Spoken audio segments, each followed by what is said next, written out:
In this lesson we will talk about Vray Sun. In the previous lesson we talked about Vray Sky, and in this lesson we will see how the Vray Sun and Vray Sky work together. We will also learn how to create clouds for our environment. They both reproduce and simulate the real-life environment of the Earth. We already talked about the Vray Sky, and in this lesson we will focus mainly on the Vray Sun features. First of all, you can find the sun here on Vray panel, or you can go to Vray Lights and choose here Vray Sun. You can see here a bunch of settings. We will talk about some of them. Usually we create the Vray Sun from the top. If you remember, we had our scene and we had our dome light.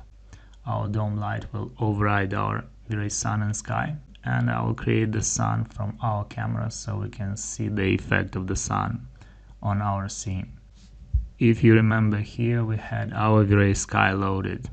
So our Vray Sky from the dome usually overrides the Vray Sun and Sky that we will create. If I will start our render, you can see that our sky is active. Well, this is the sky from our Vray dome light. So if I will choose the sun and I will create the sun, you will see that the effect of the sky will not be visible, as this dome light actually overrides it. Vray is giving priority to the dome light. Usually we set the sun from the top. This is the most simple method, so we can see the objects and we set the sun parallel to our Earth. Then we will move our sun and we will install the time of the day. You can see when we drag our sun, a window appears and we are asked if we want to add an environment.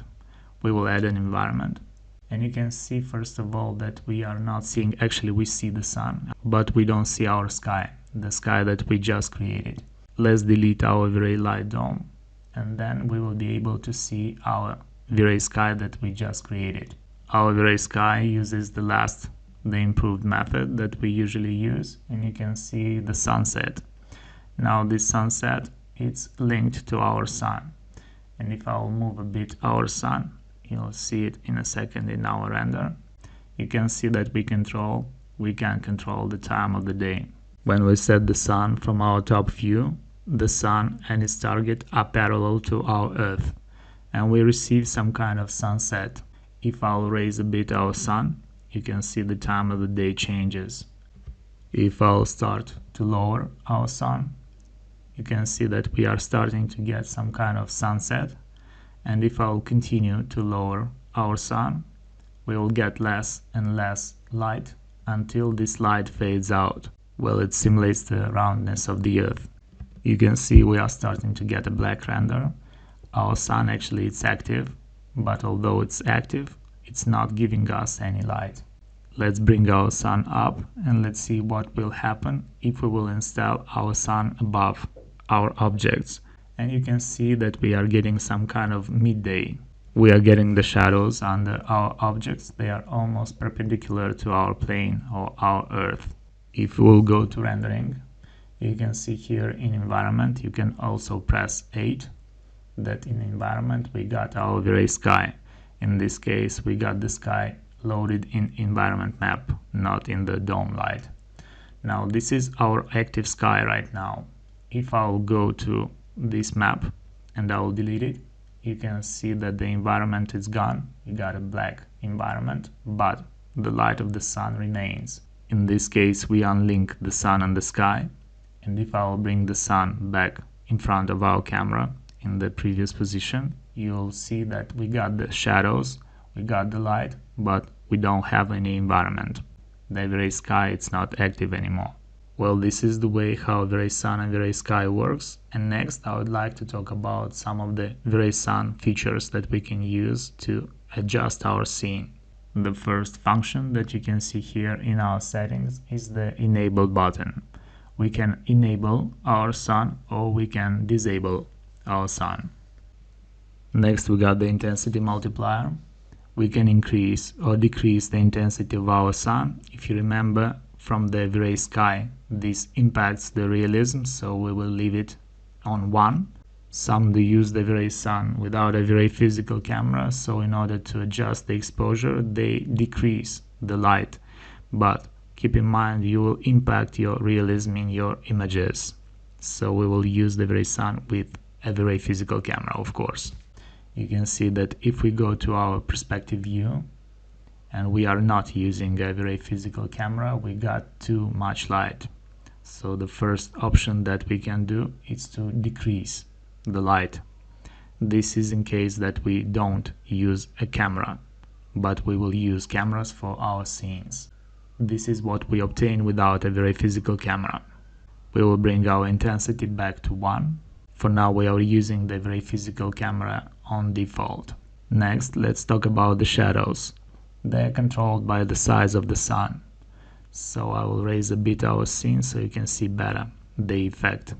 The size multiplier controls the visible size of the sun, and this affects the appearance of the sun disk as seen by the camera and the reflections as well, and also the blurriness and the sun shadows. So the first thing that we usually impact is our shadows. So usually we use the sun size to adjust the shadows. We can obtain blurry shadows or we can obtain sharp shadows by controlling the size. Let me lower a bit the sun so you can see the size better, as it is too bright. Let's try for now, for example, 20. You can see the sun is huge and you can see instantly the shadows got blurry. Of course we will not use such big sun, but you can see the effect. Well, this is a dramatic effect, of course. Let's try for now, for example, 3, and you can see the effect of the size and the shadows as well. This is very important for our interior. I'll show that in a real example in the next lesson. Next we got the filter color. Usually we don't use this, but this changes the color of the sun and depends on the color mode parameter. We got a few color modes. Let's install, for example, another color. Let's choose, for example, a green, and you can see the sun blends with this color. Next we got the sky model. This specifies the procedural model that is used to generate the Vray sky texture. We got a few models, we got 5 models. Of course we will stick with the last one, but I would like to show all these 5 how they impact the scene. We will not bother too much how they are named, as we will stick with the last one. This is the most realistic and it gives in the sunset the most realistic colors. Let me change a bit the sun so you can see how this affects the scene and the colors using different types of our skies. Let us lower as well the sun so you can see how this affects not only the daytime but the sunset as well.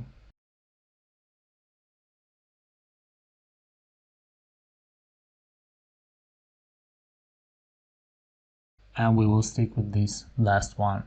Next we got the ground color. In the previous lesson we already talked about it when we talked about the Vray sky. You can see here the ground color. We are using the gray as default, but we can change the color. For example, let's pick a red and you can see how this impacts our image.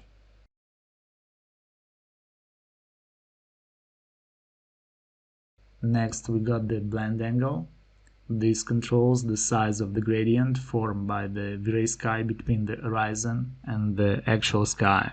I'll show how this impacts our scene, but we will leave it on default as well. The horizon offset. This offsets the horizon from the default position, this gray strip, but we will leave this as well on default. Keep in mind we will usually use the HD rise for our sky instead. Here we have some functions. I will have to change another type of sky so you can see the effect. We got the turbidity. This determines the amount of dust in the air and affects the color of the sun and the sky. When we use smaller values, we produce a clear and a blue sky. When we use larger values, we create yellow and orange tints. We will stick with the default sky. So in this case, this turbidity will not be active. The ozone affects the color of the sunlight, available in the range between 0 and 1. Smaller values make the sunlight more yellow, while larger values make it blue. Also, we will leave this on default. You can see that when we use our improved sky, these 2 options are not active. Next we got the invisible option. It's the same like we had with our V-Ray lights. We can make the sun invisible. Let me lower a bit our sun so you can see better the effect here. You can make the sun invisible. Next we got the exclude button. We can exclude from the light, from the sunlight, some of the objects. I will show better this for interiors. This is a feature that we will use. Next we got the effect diffuse, the effect specular, and the effect atmospheric effects. Same as we had with our Vray lights. By the way, you can enable the atmospheric effects here. For example, fog and not only. Well, this is more used for effects. And the last feature, we can turn on the clouds.